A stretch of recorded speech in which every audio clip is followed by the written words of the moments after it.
मित्रों जय सोमनाथ। ओम नमः शिवाय। प्रिय मित्रों, તમારો દિવસ શુભ રહે, મંગલમય રહે, શુભકામના હું બિલીમરાથી જોગીભાઈ વ્યાસ આપ સૌનું આપણી જોગીશમાં પુનઃ હાર્દિક સ્વાગત કરું છું। મિત્રો, આજ રોજ જોઈશું આજનું શુભ પંચાંગ। આજે તારીખ છે 29/1/2026 ગુરુવાર, મહાસુદ એકાદશી છે। એકાદશીની બધાને ઘણી ઘણી શુભકામના। એકાદશીના દિવસે ખાસ કરીને ભગવાન નારાયણની ઉપાસના આરાધના કરવા માટે, લાલાની ઉપાસના કરવા માટે, કૃષ્ણ ભગવાનની ઉપાસના કરવા માટે ઉત્તમ દિવસ છે। આજના દિવસે ઘરમાં તુલસીના પાન ચડાવો, ભગવાનની પૂજા કરીને 100108 શક્તિ પ્રમાણે અથવા રીમ નમો ભગવતે વાસુદેવાય નમઃ, ઓમ નમો ભગવતે વાસુદેવાયના મંત્રના જાપ કરો। એનાથી વિશેષ ફળ પ્રાપ્ત થાય છે। તપ, વ્રત, જપ એટલે તમારાથી ઉપવાસ ન થતા હોય તો ખાલી જપ કરી શકો છો। વિષ્ણુ ભગવાન જે છે તે પાપનો નાશ કરનાર છે। એકાદશીનું વ્રત જે કોઈ વ્યક્તિ કરે છે, વિશ્વ દેવા, વિશ્વના બધા દેવો એની પર કૃપા કરતા હોય છે।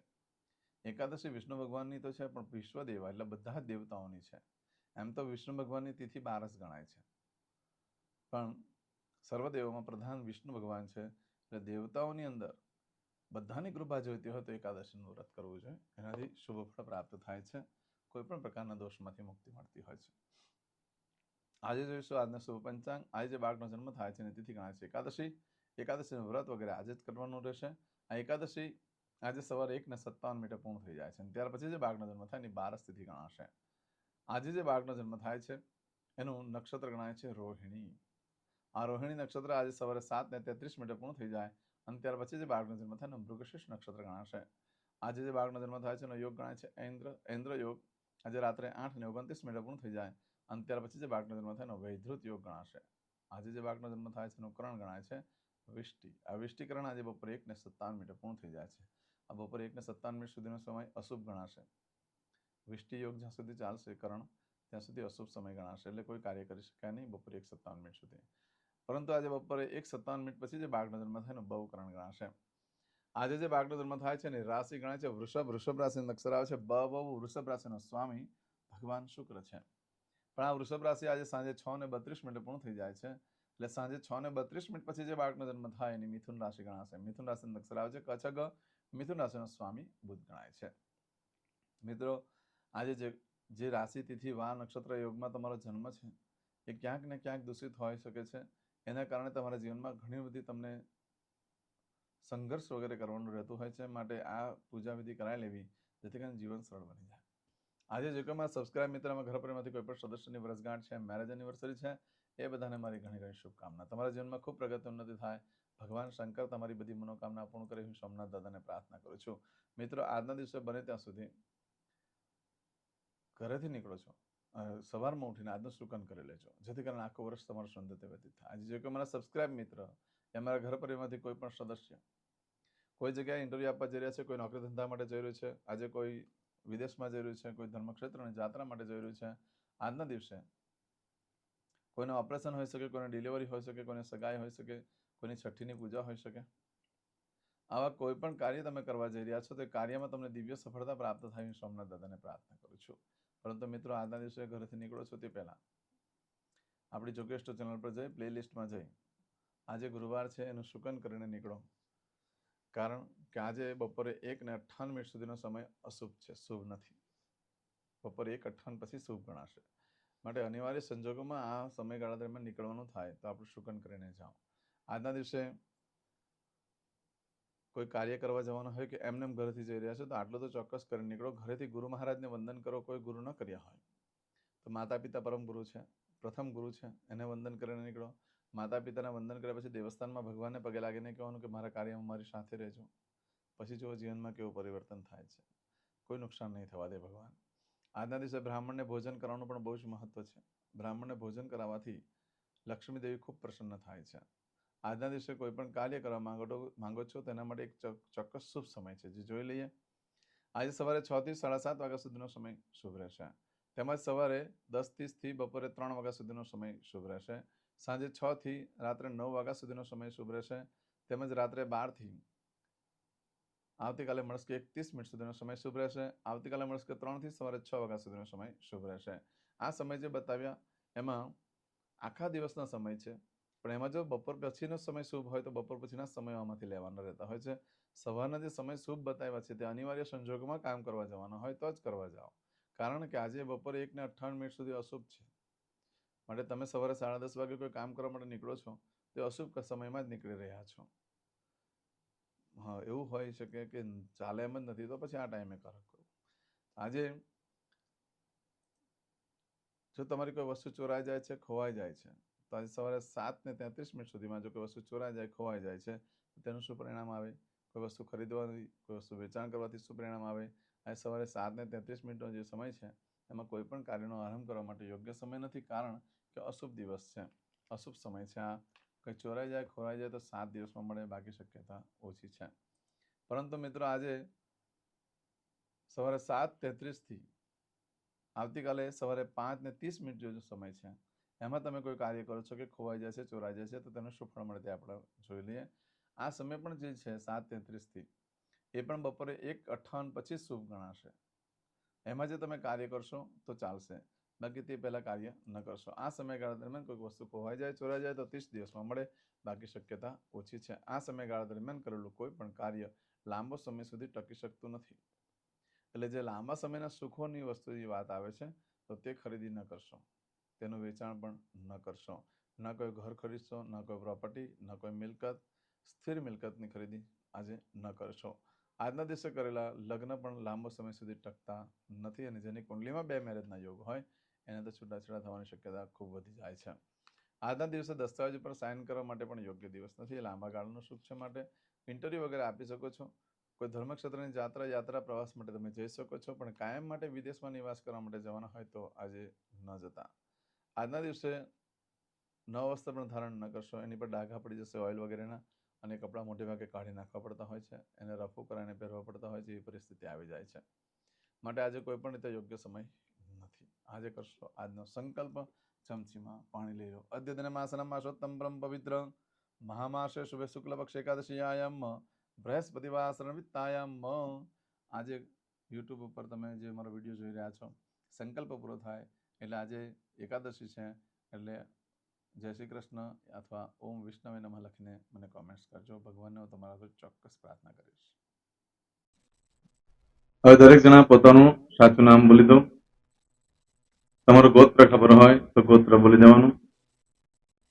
પછી બોલવાનું છે અહમ, મમ, આત્મન, શ્રુતિ, સ્મૃતિ, પુરાણોક્ત, પુણ્ય, ફલ, પ્રાપ્તિ, અર્થમ, અપ્રાપ્ત, લક્ષ્મી, પ્રાપ્તિ, અર્થમ, પ્રાપ્ત, લક્ષ્મી, ચિરકાલ, સૌ, રક્ષણાત્મક, લોકેવા, સભાયામ, રાજદ્વારે, વ્યાપારે, વિદ્યા અભ્યાસે, દેશે વિદેશે, સર્વત્ર યશ, કીર્તિ, વિજય, લાભાદિ, પ્રાપ્તિ, અર્થમ, મમ, અખિલ કુટુંબસ્ય આયુ, આરોગ્ય, ऐश्वर्यादि प्राप्ति अर्थम मम जन्म समय तथा च विप्र वृंदानां जन्म समय जन्म कुंडली मध्ये स्थित ग्रहः गोचर ग्रहः महादशा अंतर्दशा प्रत्यंतर्दशा तथा च योग युति दृष्टि मध्ये शुभ फल प्राप्ति अर्थम भय रोग शत्रु बाधा दोष मारण तारण मंत्र तंत्र अरिष्ट दोष पीड़ा निवृत्ति अर्थम भूत प्रेत पिशाचादि द्वारा रचित अरिष्ट दोष निवृत्ति अर्थम मम सकल मनवांछित फल. તમારા મનમાં જે કઈ ઈચ્છા હોય તે બોલી જવાનું.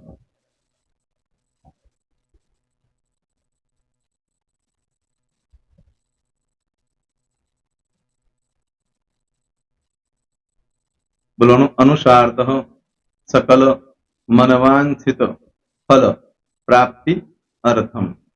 હવે જે બરકતની પૂજા વાળા છે એ લોકો તો આ બધું બોલવાનું જ હોય છે, એ લોકો માટે કોઈ સ્પેશિયલ નથી.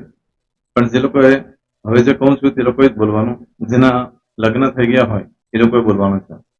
મમ દાંપત્ય જીવન મધ્યે સુખાકારી પ્રાપ્તિ અર્થમ પુત્ર પૌત્રાદિ સંતતિ પ્રાપ્તિ અર્થમ. આ સંતાન પ્રાપ્તિ વાળા માટે પણ આવી જાય છે એમાં. દીર્ઘ આયુ આરોગ્ય ઐશ્વર્યાદિ પ્રાપ્તિ અર્થમ. તથા ચ, હવે જેના લગ્ન નથી થયા તે લોકોએ બોલવાનું. મમ જટટી વિવાહ યોગ પ્રાપ્તિ અર્થમ વિવાહ પશ્ચાત દાંપત્ય જીવન મધ્યે સુખાકારી પ્રાપ્તિ અર્થમ. હવે જે લોકોને સંતાન પ્રાપ્તિ નથી, જે લોકોને સંતાન પ્રાપ્તિ છે કરવી છે એ લોકોએ બોલવાનું. મમ દાંપત્ય જીવન મધ્યે સુખાકારી પ્રાપ્તિ અર્થમ તથા ચ દીર્ઘ આયુ આરોગ્ય ઐશ્વર્યાદિ સમન્વિત સંતતિ સુખ પ્રાપ્તિ અર્થમ. હવે જે અભ્યાસ કરી રહ્યા છો છોકરા વિદ્યાર્થીઓ છે તે લોકોએ બોલવાનું છે. મમ વિદ્યા અભ્યાસ મધ્યે ઉત્તરો ઉત્તર પ્રગતિ ઉન્નતિ સાનુકૂલતા પૂર્વક દિવ્ય સફળતા પ્રાપ્તિ અર્થમ. હવે જે લોકો વિદેશમાં જવા માંગતા હોય કે શીપમાં જવા માંગતા હોય, મતલબ ભારત દેશની બહાર જઈને ધંધો વેપાર કરવા માંગતા હોય એ લોકોએ, અથવા વિદેશ જવા માંગતા હોય કાયમ માટે, એ લોકોએ બોલવાનું છે. મમ જટટી વિદેશ ગમન યોગ પ્રાપ્તિ અર્થમ વિદેશ ગમન કાર્ય મધ્યે સાનુકૂલતા પૂર્વક દિવ્ય સફળતા પ્રાપ્તિ અર્થમ. આરોગ્ય વાળા બોલવાનું છે, જેને આરોગ્યની પૂજા આપેલી હોય એ લોકોએ. એમ તો દરેક જણા જ બોલવાનું છે. બોલો. મમ આયુ આરોગ્ય ઐશ્વર્યાદિ પ્રાપ્તિ અર્થમ.